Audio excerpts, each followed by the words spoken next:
નમસ્કાર. ધોરણ 9 વિષય સંસ્કૃત, પદ્ય નંબર 12 સુભાષિત સપ્તકમ એનો આજે આપણે અભ્યાસ કરીશું.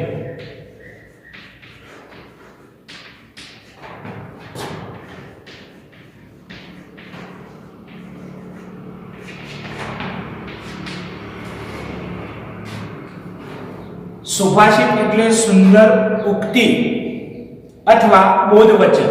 અંડરલાઈન કરો. સંસ્કૃતના સુભાષિતોની અનેક વિશેષતાઓ છે. એક તો આ સુભાષિતો ગાગરમાં સાગર ભરી દેતા લઘુ પદ્યો હોય છે. ગાગરમાં સાગર એટલે થોડામાં વધારે રજૂ કરવાની વાત. તેની જનજનના કાંઠે ગવાતા રહીને સતત વહેતા રહે છે અને વ્યક્તિને જીવનનું ભાથું પૂરું પાડે છે. બીજું, સંસ્કૃત સુભાષિતો વૈશ્વિક ભાવનાના પોષક અને તોષક છે તથા સાથે સાથે ભારતીય સંસ્કૃતિના ઉદાત્ત વિચારો અને સંસ્કારોના પ્રવાહક પણ છે. આપણા પૂર્વજ વિદ્વાનોએ પોતાની દીર્ઘ દ્રષ્ટિથી જે તે વખતે જે જીવન મૂલ્યો પ્રાપ્ત કરી હતી તેને આગામી પેઢી સુધી પહોંચાડવા માટે આ સુભાષિતોની રચના કરી છે અને તે પ્રજામાં સુપ્રસિદ્ધ પણ છે. પ્રાચીન સમયના આ સુભાષિતો આજે પણ એટલા જ પ્રસ્તુત છે. આજે પણ તે કોઈ પણ જાતના ભેદભાવ વગર દરેક માણસને આદર્શ અને આનંદપ્રસ્ત જીવન જીવવાનો માર્ગ કંડારી આપે છે. ગીરવાણ ગીરાના અનમોલ રત્ન સમાન સાત સુભાષિતો અહીં અભ્યાસ કરીશું અને સાથે સાથે આ સુભાષિતો દ્વારા જે બોધ મળે છે તેને પોતાના જીવનમાં નિષ્ઠાપૂર્વક ઉતારવાનો શુભ સંકલ્પ કરીશું. તો સુભાષિત સપ્તકમમાં આપણે 7 સુભાષિતોનો અભ્યાસ કરવાનો છે. શનૈઃ પંથા શનૈઃ કંથા શનૈઃ પર્વત લંઘનમ શનૈઃ વિદ્યા શનૈઃ વિત્તમ પંચ એતાનિ શનૈઃ શનૈઃ. શનૈઃ પંથા શનૈઃ કંથા. શનૈઃ શબ્દ ધીમે ધીમે, પંથા અને એના વિસર્ગ એટલે પંથાહ એટલે માર્ગ. ધીમે ધીમે માર્ગ કાપવો. શનૈઃ કંથાહ, ધીમે ધીમે કંથાહ એટલે ગોદડી બનાવી. શનૈઃ ધીમેથી પર્વત લંઘન, પર્વતને ઓળંગવું. શનૈઃ વિદ્યા, ધીમેથી વિદ્યા પ્રાપ્ત કરવી. શનૈઃ વિત્તમ, અહીંયા સંધિ છે. શનૈઃ વત્તા વિત્તમ. વિત્તમ એટલે ધન અને શનૈઃ એટલે ધીમેથી. ધીમેથી ધન કમાવવું. પંચ એતાની શનૈઃ શનૈઃ. પંચ એતાની, પંચ વત્તા એતાની. એતાની એટલે આ, પંચ એટલે 5. આ 5 શનૈઃ શનૈઃ ધીમે ધીમે કરવા જોઈએ. તો 5 બાબતો જે છે અહીંયા, એ 5 બાબતો એ મનુષ્યોએ ધીમે ધીમે કરવી જોઈએ. પુનઃ શનૈઃ પંથા, ધીમેથી માર્ગ ઓળંગવો. આપણે જ્યારે રસ્તો ઓળંગતા હોઈએ, રસ્તો ક્રોસ કરતા હોઈએ તો એમાં બહુ જ સાવધાનીની જરૂર હોય છે. એક સામાન્ય મિસ્ટેક, ભૂલ એ મોટું અકસ્માત સર્જી શકે છે. એટલે શનૈઃ પંથા, ધીમેથી રસ્તો ઓળંગવો. શનૈઃ કંથા, ધીમેથી ગોદડી બનાવવી. એમાં પણ એટલું જોખમ રહેલું છે. શનૈઃ પર્વત લંઘનમ, ધીમેથી પર્વત ઓળંગવો. મોટો પહાડ પર્વત હોય તો ધીમે ધીમે એની પર આપણે ચડી શકીએ છીએ. શનૈઃ વિદ્યા, ધીમે ધીમે વિદ્યા પ્રાપ્ત કરવી જોઈએ. વિદ્યા એ વ્યક્તિ કોઈ પણ ઉંમરે શીખી શકતો હોય છે. એટલે એક જ સમયમાં, એક જ દિવસમાં, એક જ અઠવાડિયામાં કે થોડાક સમયમાં આપણે બધું શીખી શકતા નથી, પરંતુ એ ધીમે ધીમે સ્ટેપ બાય સ્ટેપ આપણે શીખવી જોઈએ. શનૈઃ વિત્તમ, વિત્તમ એટલે ધન, ધીમે ધીમે ધન કમાવવું જોઈએ. ઘણા બધા વ્યક્તિઓ એવા હોય છે કે લોભ એટલો બધો હોય છે કે એક સાથે બધું જ ધન કમાવાનો પ્રયત્ન કરે છે અને આ પ્રમાણે વધારે ધન એક સાથે કમાવવા માટે એ ક્યાંક અનીતિનો સહારો લે છે અને પરિણામે એ ધન તો કમાય છે પરંતુ જે અનીતિથી ધન કમાય છે એ લાંબો સમય સુધી ટકી શકતો નથી. કહેવાય છે કે અન્યાય ઉપાર્જિતમ દ્રવ્યમ 10 વર્ષાણિ તિષ્ઠતિ પ્રાપ્તે ચ એકાદશ વર્ષે સમૂલમ હિ વિનશ્યતિ. અન્યાયથી કમાવેલું ધન 10 વર્ષ સુધી રહે છે. 11મું વર્ષ બેસતા એ મૂળ સહિત નાશ પામે છે. એટલે ધીમે ધીમે ધન પ્રાપ્ત કરવું જોઈએ. આ 5 બાબતો ધીમે ધીમે કરવી જોઈએ. બીજો, શૈલમ શૌર્યમ અનાલસ્યમ પાંડિત્યમ મિત્ર સંગ્રહમ અચૌર હરણાની પંચ એતાની અક્ષય નિધિ. 5 અક્ષય નિધિની વાત અહીંયા કરવામાં આવેલી છે. તો કઈ 5 અક્ષય નિધિ છે? તો શીલમ, શીલમ એટલે ચારિત્ર,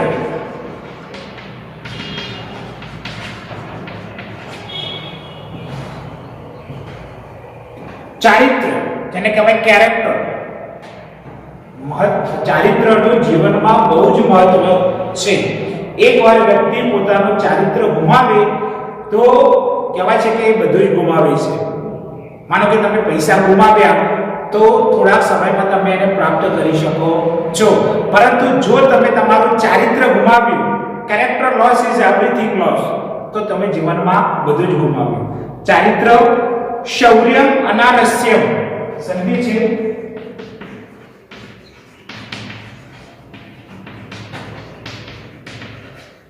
શૌર્યમ અનાલસ્યમ. શૌર્યમ શૂરવીરતા અને અનાલસ્યમ આળસનો અભાવ.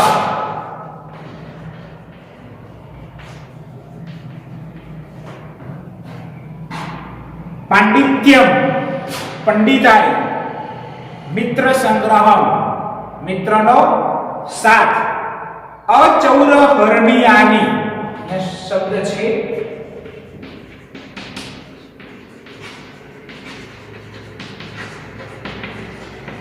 ચોર ચોરી ન કરી શકે તેવી, ચોર ચોરી ન કરી શકે તેવી પંચ અક્ષય નિધિ.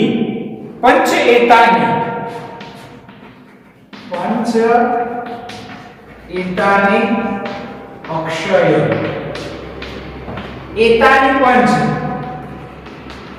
આ 5 અક્ષય, અક્ષય એટલે જેમાંથી ક્યારે ખૂટે નહીં કોઈ વસ્તુ, તે નિધિ, નિધિ એટલે ખજાનો, ભંડાર. તો એવી આ 5 અક્ષય બાબતો અથવા તો અક્ષય બાબતોનો ખજાનો છે કે જેમાંથી ક્યારેય કોઈ વસ્તુ ખૂટે નહીં. તો પુનઃ શીલમ ચારિત્ર, શૌર્યમ શૂરવીરતા, અનાલસ્યમ આળસનો અભાવ, પાંડિત્યમ પંડિતાઈ, મિત્ર સંગ્રહ મિત્રનો સાથ, અચૌર હરણિયાની ચોર ચોરી ન કરી શકે તેવી પંચ એતાની આ 5 અક્ષય નિધિ, આ 5 બાબતો નો અખૂટ ખજાનો છે. ત્રીજું, સહતિ શ્રેયસી પુષામ વિગુણેષુ અપી બંધુષુ તૃષૈ પરિભ્રષ્ટા ન પ્રરોહંતિ તંદુલાહ. અહીંયા સંગઠન ને વાત કરી છે. વિગુણેષુ અપી બંધુષુ સહતિ શ્રેયસી પુષામ વિગુણેષુ અપી,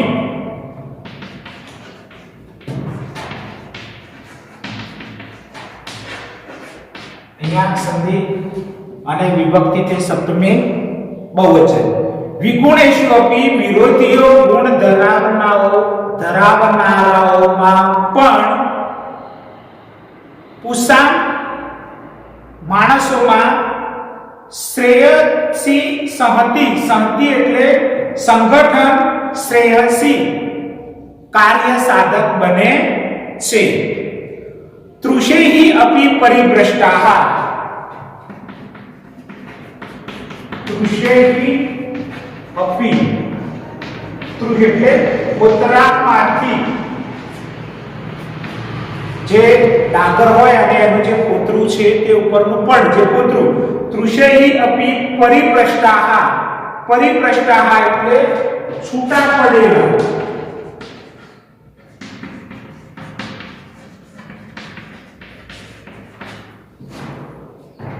તંદુલાહા, તંદુલા એટલે ચોખા, પોતરામાંથી અલગ થયેલા અથવા તો છૂટા પડેલા તંદુલાહા ચોખા ન પ્રરોહંતી, ઊંઘી શકતા નથી. એટલે જે ઉપરનું પડ અલગ થઈ જાય તો ચોખા, એ ચોખા કહેવાય, તો એવા ચોખા ઊંઘી શકતા નથી. એટલે સંગઠનની અહીંયા વાત કરવામાં આવેલી છે.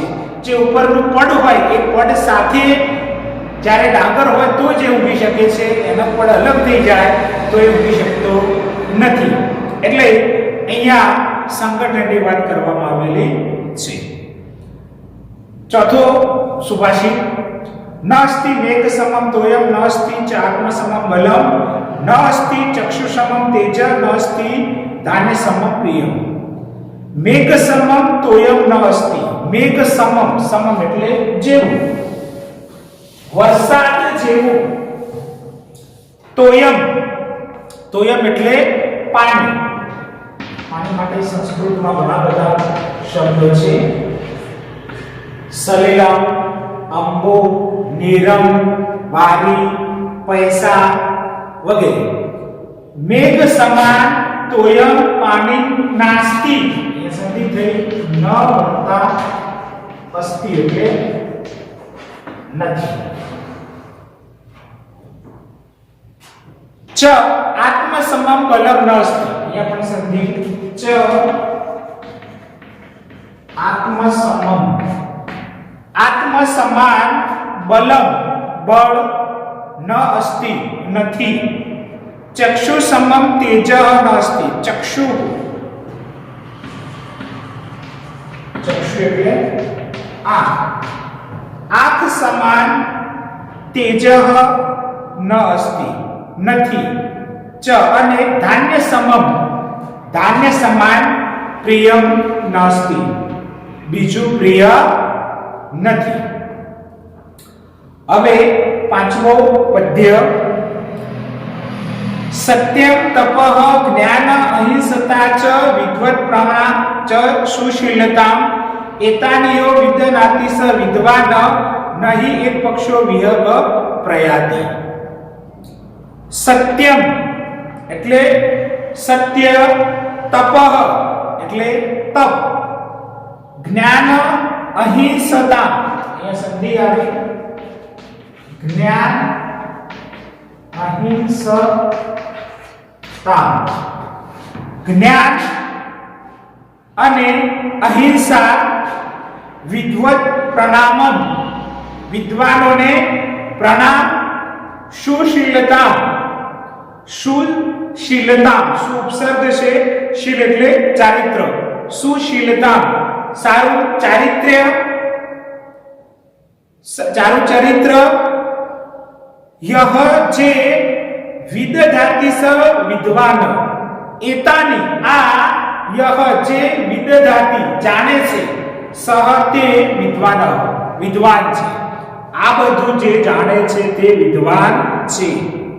હિ એક પક્ષો વિહક, એના સંધિ આવી, હિ એક પક્ષ, ખરેખર આ હિ એ અવ્યય છે, એક પક્ષ, એક પાંખ વાળું, વિહગ, વિહગ એટલે પક્ષી ન પ્રયાતિ, ઉડી શકતો નથી. પક્ષીને ઉડવા માટે બે પાંખોની જરૂર હોય છે, એટલે એક પાંખ વાળો પક્ષી ઉડી શકતો નથી. એના પછી નો સુભાષિત જોઈએ, કાષ્ઠાની જાયતે મધ્યમાન ભૂમિ તોયમ ખંડમાન દદાતિ સ ઉત્સાહાના ન અસ્તિ અસાધ્યમ નરાણામ માર્ગરબ્ધા સર્વયત્ના ફલંતિ. મધ્યમાનાત,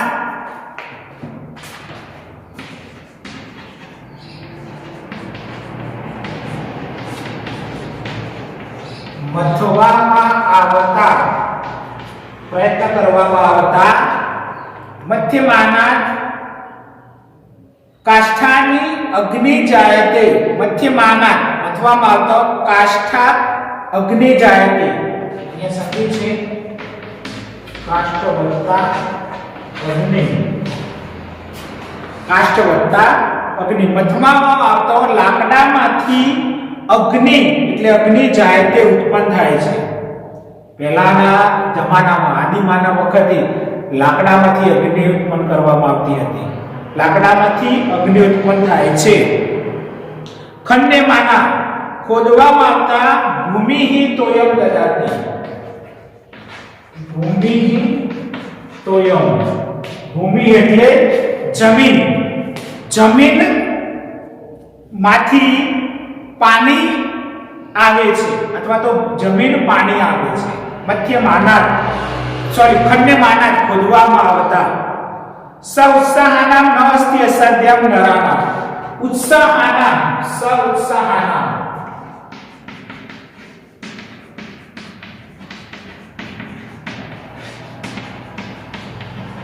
ઉત્સાહી, નરાણામ, નર એટલે મનુષ્ય અને એની ષષ્ઠી બહુવચન, મનુષ્યને માટે ન અસ્તિ અસાધ્ય,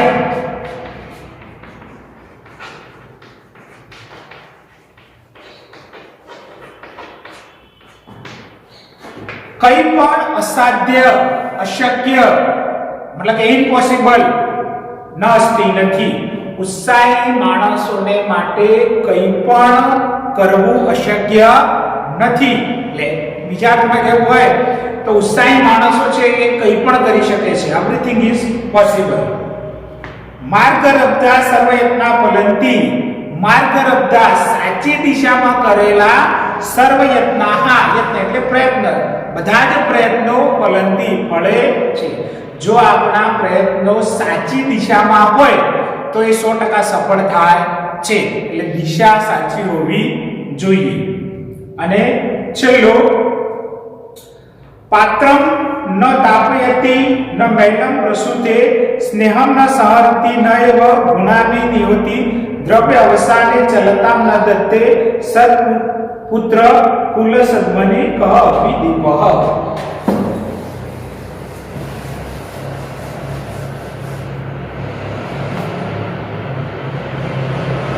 પાત્રમ ન તાપયતિ તૈલમ ન એવ મલમ પ્રસૂતે સ્નેહમ ન સહરતિ ન એવ ગુણાની દ્રવ્ય અવસાને ચલતામ ન દત્તે સત્પુત્ર એષ કુલ સદ્મની કહ અપી દીપઃ. પાત્રમ ન તાપયતિ, પાત્રમ એટલે પાત્રને ન તાપયતિ, તાપ એટલે ગરમ કરવું, તે ગરમ કરતો નથી. ન એવ મલમ પ્રસૂતે, મલમ તે મલમ મેષને ન એવ પ્રસૂતે ઉત્પન્ન કરતો નથી. સ્નેહમ ન સહરતિ તે સ્નેહનો સંહાર એટલે સંહાર કરવો, વિનાશ કરવો, નાશ કરતો નથી.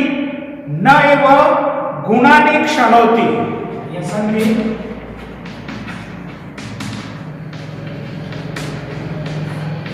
ગુણાની ક્ષણોતિ ગુણોને ક્ષય કરતો નથી. દ્રવ્ય અવસાન સમય દ્રવ્યનો નાશ થતા ન દત્તે ચલતા તે ચલિત થતો નથી. સત્પુત્ર એષ કુલ સદ્મની કહ અપી દીપઃ. સત્પુત્ર આ સત્પુત્ર રૂપી દીપઃ એટલે દીવો કુલ સદ્મની કુળના દીપક રૂપ અસ્તિ છે. તો અહીંયા કુળના દીપક રૂપ સત્પુત્રની વાત કરી છે. તો અહીંયા 7 સુભાષિતોમાં અલગ અલગ વિષય વસ્તુની રજૂઆત કરવામાં આવેલી છે. અને અહીંયા સરસ મજાના 7 સુભાષિતોમાં ગાગરમાં સાગર એટલે થોડામાં બહુ વિસ્તૃત વિચારો રજૂ કરવામાં આવેલા છે. તો અહીંયા સુભાષિત સપ્તકમના 7 શ્લોકો પૂરા થાય છે.